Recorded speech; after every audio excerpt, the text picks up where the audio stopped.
খবরের প্রথমেই দেখে নেব আজকের সংবাদ শিরোনাম। একের পর এক মার্কিন ঘাঁটি আক্রান্ত, যুদ্ধের দায় ইসরায়েলের উপর চাপানো শুরু ট্রাম্পের। আদি নেতার উপরে ভরসা বিজেপির, বাংলা থেকে রাজ্যসভার প্রার্থী হচ্ছেন রাহুল সিনহা। তেলের ভান্ডারে হামলা নয়, ইরান যুদ্ধে এবার হুঁশিয়ারি দিয়ে আসরে রাশিয়ার পুতিন। সরকারি কর্মচারীরা এক ছাতার তলায়, বাংলার নতুন পে কমিশনের প্রতিশ্রুতি মিলতেই বড় মন্তব্য। ভারতের কাছে কতদিনের অপরিশোধিত তেল মজুত রয়েছে জানা গেল সবটা। নাগরিকদের ফেরানো সম্ভব নয়, নিজেকেই ব্যবস্থা করতে হবে, দায় এড়ালো আমেরিকা। আসছি বিস্তারিত খবরে। ইরানের সঙ্গে আমেরিকা ইসরায়েলের সংঘাতে কার্যত জ্বলছে মধ্যপ্রাচ্য। এই আবহে ভারতের ভান্ডারে আর কতদিনের পরিশোধিত তেল মজুত রয়েছে তা নিয়ে জল্পনা বাড়ছে। সেই জল্পনা নিয়ে সরকারি সূত্রকে উদ্ধৃত করে সংবাদ সংস্থা এএনআই জানিয়েছে, ভারতের ভান্ডারে আর 25 দিনের অপরিশোধিত এবং পরিশোধিত তেল মজুত রয়েছে। একই সঙ্গে ওই সরকারি সূত্রে জানা গেছে, অপরিশোধিত তেল এলপিজি এবং এলএনজি আমদানির জন্য বিকল্প পথ খতিয়ে দেখছে। দেশবাসীকে আশ্বস্ত করে ওই সূত্র জানিয়েছে, মধ্যপ্রাচ্যে উত্তেজনা বাড়লেও এই মুহূর্তে দেশে পেট্রোল কিংবা ডিজেলের দাম বাড়ানোর কোনো পরিকল্পনা নেই। আমেরিকা ইসরায়েলের যৌথ হামলায় ইরানের সর্বোচ্চ নেতা আয়াতুল্লাহ আলী খামেনেইর মৃত্যুর পর থেকে সংঘাত বেড়েছে মধ্যপ্রাচ্যে। একাধিক আরব দেশে মার্কিন সেনাঘাঁটি লক্ষ্য করে হামলা চালাচ্ছে ইরান। ফলে মধ্যপ্রাচ্য থেকে এই মুহূর্তে তেল আমদানি নিয়ে উদ্বেগ বেড়েছে। হরমুজ প্রণালী বন্ধ, ভারতের মোট তেলের চাহিদার প্রায় অর্ধেক সরবরাহের পথই বন্ধ। প্রত্যেক দিন 2.5 থেকে 2.7 মিলিয়ন ব্যারেল তেল হরমুজ প্রণালী দিয়ে ভারতে আনা হয়। ইরাক, সৌদি আরব, কুয়েত এবং সংযুক্ত আরব আমিরশাহী থেকে তেল কেনে ভারত। মোট চাহিদার 88% আমদানি করতে হয় ভারতকে। মধ্যপ্রাচ্যে যখন সংঘাত বাড়ছে তখন ভারতের তেল আমদানি নিয়ে চিন্তা বেড়েছে। ভারত আবার রাশিয়ার থেকে তেল কেনা কমিয়েছে। এই পরিস্থিতিতে তেল আমদানি কিভাবে হবে তা নিয়ে সোমবারই বৈঠক করেন পেট্রোলিয়াম মন্ত্রী হরদীপ সিং পুরী। মন্ত্রকের আধিকারিক এবং রাষ্ট্রায়ত্ত তেল সংস্থাগুলির কর্মকর্তারা সেখানে ছিলেন। ওই বৈঠকে অপরিশোধিত তেল, এলপিজি এবং অন্যান্য পেট্রোলিয়াম পণ্যের সরবরাহ নিয়ে পর্যালোচনা করেন তারা। পেট্রোলিয়াম মন্ত্রক জানিয়েছে, তারা পরিস্থিতির উপর নজর রাখছে এবং অন্য কোনো উৎস থেকে অপরিশোধিত তেল, এলপিজি এবং এলএনজি আমদানি করা যেতে পারে তা খতিয়ে দেখা হচ্ছে।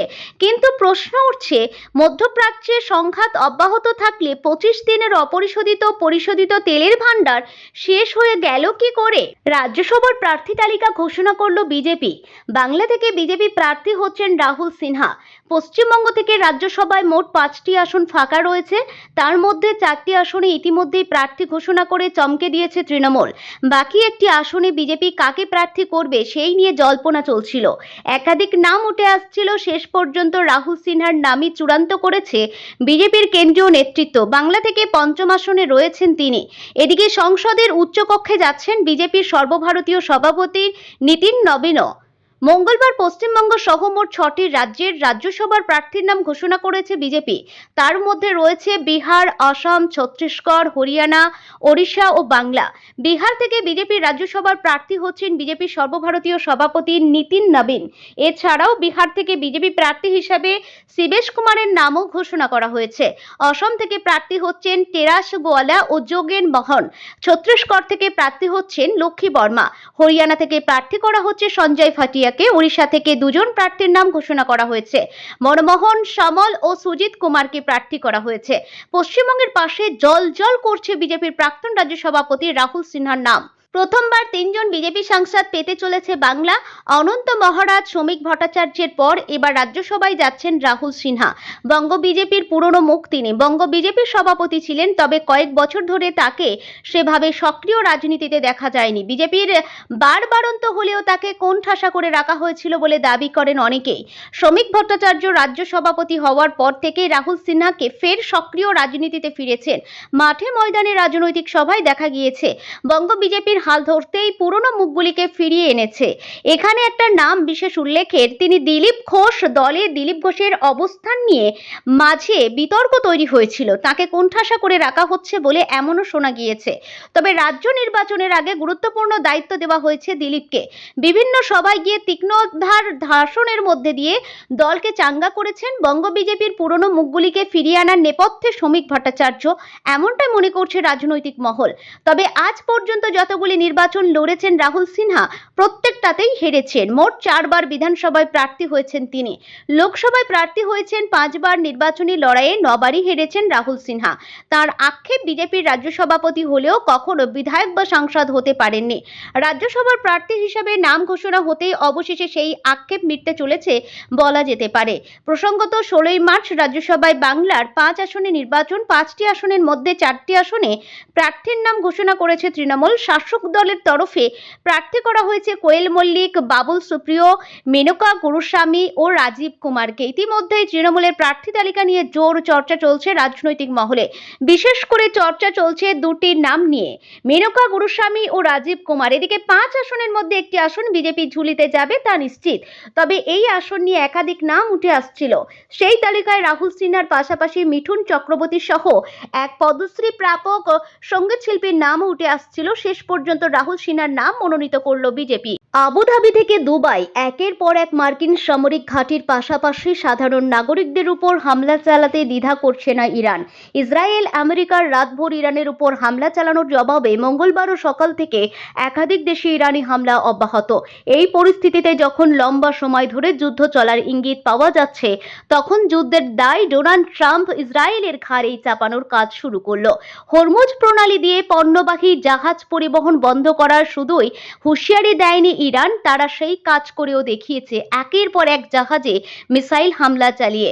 এই পরিস্থিতিতে যখন বিশ্বের প্রায় সব দেশের নাবিকেরা হরমুজ প্রণালী দিয়ে জাহাজ চালাতে অস্বীকার করেছে, তখন বিশ্বের একাধিক দেশ তেল পরিবহন না করতে পারার দায় চাপিয়েছে আমেরিকার উপর। হেজবোল্লাহ ঘাঁটি ধ্বংস করতে লেবাননে একের পর এক হামলা চালাতে শুরু করে ইসরায়েল। এরপরেই পাল্টা তেল আভিভে মুহূর্ত মিসাইল হানা ইরানের। সেই সঙ্গে সৌদি আরবের রাজধানী রিয়াদে মার্কিন দূতাবাসের হামলা চালায় ইরানের মিসাইল। একাধিক দেশে মার্কিন সামরিক ঘাঁটিতে হামলা চালানো ইরানের মিসাইল ধ্বংস করতে করতে আমেরিকার আয়রন ডোম সিস্টেম কার্যত শূন্য হওয়ার পথে। অথচ হরমুজ প্রণালী বন্ধ হয়ে যাওয়ায় তারা পশ্চিম এশিয়ার দেশগুলিতে নিজের সামরিক ঘাঁটিতে অস্ত্রের সরবরাহ করতে বিপদে পড়েছে। কুয়েত মার্কিন সেনা ঘাঁটিতে হামলায় অন্তত 6 মার্কিন সেনার মৃত্যু হয়েছে। এই পরিস্থিতিতে পশ্চিম এশিয়ার যুদ্ধ যে কয়েক ঘন্টা বা কয়েক দিনে শেষ হওয়ার নয়, তা বুঝে নিয়েছেন ইসরায়েলের প্রধানমন্ত্রী বেঞ্জামিন নেতানিয়াহু। তিনি জানান, ইরানের সঙ্গে যুদ্ধ অন্তত কয়েক সপ্তাহ চলার সম্ভাবনা রয়েছে। মঙ্গলবারই পশ্চিম এশিয়ার সমস্ত দেশ থেকে সব মার্কিন নাগরিকদের দেশে ফিরে আসতে নির্দেশ দিয়েছেন ডোনাল্ড ট্রাম্প। যুদ্ধের পরিস্থিতি লম্বা হবে বুঝতে পেরে এবার ইসরায়েলের উপর দায় চাপানোর চেষ্টা মার্কিন রাষ্ট্রপতি ডোনাল্ড ট্রাম্পের। ট্রাম্প দাবি করেন, ইরানের উপর হামলা চালানো আমাদের শেষ এবং সবচেয়ে গুরুত্বপূর্ণ সুযোগ ছিল ওই এলাকার সন্ত্রাসবাদকে শেষ করতে। অন্যদিকে ট্রাম্পের স্টেট সেক্রেটারি মার্কো রুবিও দাবি করেন, আমেরিকা প্রতিরোধমূলক পদক্ষেপ হিসাবে ইরানের উপর হামলা চালিয়েছে। যখন জানতে পারা গেছে ইসরায়েল ইরানের উপর হামলা চালাচ্ছে, তখনই আমেরিকা হামলার পথে গিয়েছে। কার্যত স্পষ্ট, পশ্চিম এশিয়ার যুদ্ধ থেকে হাত ধুয়ে ফেলতে চাইছে ট্রাম্প প্রশাসন। যেখানে বিশ্বের একাধিক দেশ পশ্চিম এশিয়ায় শান্তি প্রতিষ্ঠা করার দাবি জানাচ্ছে, সেখানে ইসরায়েল এখনো নাছোড়বান্দা হেজবুল্লাহ নিকেশ করার নামে ইরান আর লেবাননের উপর হামলা অব্যাহত রাখতে। সম্প্রতি রাজ্যের 7ম পে কমিশনের ঘোষণা করে দিয়েছে রাজ্য সরকার। তবে নয়া পে কমিশন কবে থেকে সরকারি কর্মীদের জন্য কার্যকর হবে তা এখনো স্পষ্ট নয়। এরই মধ্যে বিধানসভা নির্বাচনের আগে বাংলায় দাঁড়িয়ে বড় ঘোষণা করেছেন কেন্দ্রীয় স্বরাষ্ট্রমন্ত্রী অমিত শাহ। শাহের প্রতিশ্রুতি, ক্ষমতায় এলে 45 দিনের মধ্যে 7ম বেতন কমিশন। শাহের ঘোষণার পর পে কমিশন নিয়ে চর্চার তুঙ্গে। শাহ বলেছেন, সারা দেশের সরকারি কর্মীরা 7ম বেতন কমিশন পাচ্ছেন, কিন্তু পশ্চিমবঙ্গে এখনো 6ষ্ঠ কমিশন চলছে। তার প্রতিশ্রুতি, রাজ্যে বিজেপি সরকার গড়লে 45 দিনের মধ্যে 7ম বেতন কমিশন চালু করা হবে। কেন্দ্রীয় স্বরাষ্ট্রমন্ত্রীর এই মন্তব্যে জোর চর্চা শুরু হয়েছে রাজ্য সরকারের কর্মচারী মহলে। ইতিমধ্যেই শাহের এই ঘোষণাকে স্বাগত জানিয়েছে সরকারি কর্মচারী পরিষদ। বিজেপি প্রভাবিত সংগঠন সরকারি কর্মচারী পরিষদের জেলা সম্পাদক দেবাশিস সরকারের মন্তব্য, যদি সদিচ্ছা থাকে তবে ৪৫ দিনের মধ্যে সপ্তম পে কমিশন লাগু করা সম্ভব, আর যদি তা না থাকে তাহলে ৪৫০ দিনেও তা হবে না। তার কথায় উঠে আসে সার্কিট বেঞ্চের কথা। বলেন, দীর্ঘ ৫০ বছর ধরে জলপাইগুড়ির মানুষ সার্কিট বেঞ্চের জন্য দাবি জানাচ্ছিলেন, কিন্তু তা হচ্ছিল না। মোদী সরকারের সদিচ্ছার ফলে জলপাইগুড়িতে সার্কিট বেঞ্চ উদ্বোধন হয়ে সেখানে বিচার ব্যবস্থাও চালু হয়েছে।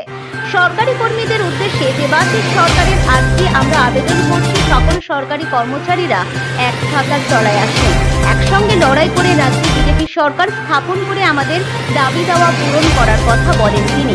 যদিও বাম প্রভাবিত রাজ্য কোঅর্ডিনেশন কমিটি এবং তৃণমূল প্রভাবিত পশ্চিমবঙ্গ রাজ্য সরকারি কর্মচারী ফেডারেশন অবশ্য শাহের এই ঘোষণাকে বিশেষ পাত্তা দিতে নারাজ।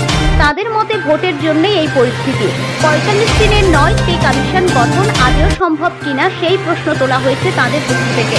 ইসরায়েলে বসবাসকারী দেশের নাগরিকদের নিরাপত্তা নিশ্চিত করতে পারবে না আমেরিকা, প্রয়োজনে নিজের ব্যবস্থা নিজেকেই করতে হবে। মধ্যপ্রাচ্যে সংকটের মাঝে জানিয়ে দিল আমেরিকা দ্রুত ইসরায়েল ছাড়ার পরামর্শ দিয়েছেন মার্কিন রাষ্ট্রদূত, কিন্তু তাদের পক্ষে সব নাগরিকদের উদ্ধার করা সম্ভব নয়। জেরুজালেমের মার্কিন দূতাবাসের তরফে জানানো হয়েছে তারা এই মুহূর্তে আমেরিকা তার দেশের নাগরিকদের নিরাপত্তা দেওয়া বা সরাসরি ইসরায়েলের থেকে সরিয়ে আনার মতো অবস্থানে নেই। নাগরিকদের ফিরিয়ে আনার বিকল্পগুলিও খুব সীমিত বলে জানিয়েছেন মার্কিন রাষ্ট্রদূত মাইক হাকাবি।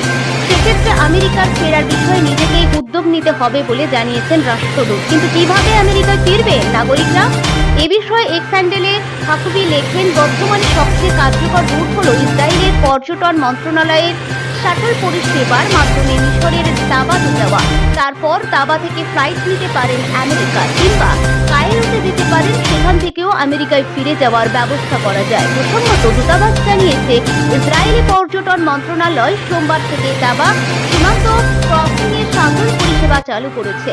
তাবাতে যাওয়ার স্থলপথ চালু রয়েছে এবং তা ২৪ ঘন্টা খোলা থাকার কথা রয়েছে। মার্কিন দূতাবাসের তরফে জানানো হয়েছে, মার্কিন দূতাবাস ইসরায়েলি পর্যটন মন্ত্রণালয়ের শাটল পরিষেবার পক্ষে বা বিপক্ষে কোনো সুপারিশ করতে পারে না। আপনি যদি এই বিকল্পটি ব্যবহার করতে চান তাহলে মার্কিন সরকার আপনার নিরাপত্তার নিশ্চয়তা দিতে পারবে না। প্রসঙ্গত, রাষ্ট্রদূত দাবি করেছেন মার্কিন দূতাবাস আমেরিকান নাগরিক এবং তাদের পরিবারকে ইসরায়েল থেকে সরিয়ে আনার জন্য সাহায্যের দাবি জানিয়ে প্রচুর অনুরোধ এসেছিল, কিন্তু এই মুহূর্তে আমেরিকার পক্ষে সরাসরি ইসরায়েল থেকে আমেরিকার নাগরিকদের উদ্ধার করা সম্ভব নয়। এদিকে পশ্চিম এশিয়ার ১৪টি দেশ থেকে নাগরিকদের দ্রুত বেরিয়ে যাওয়ার পরামর্শ দিয়েছে আমেরিকা।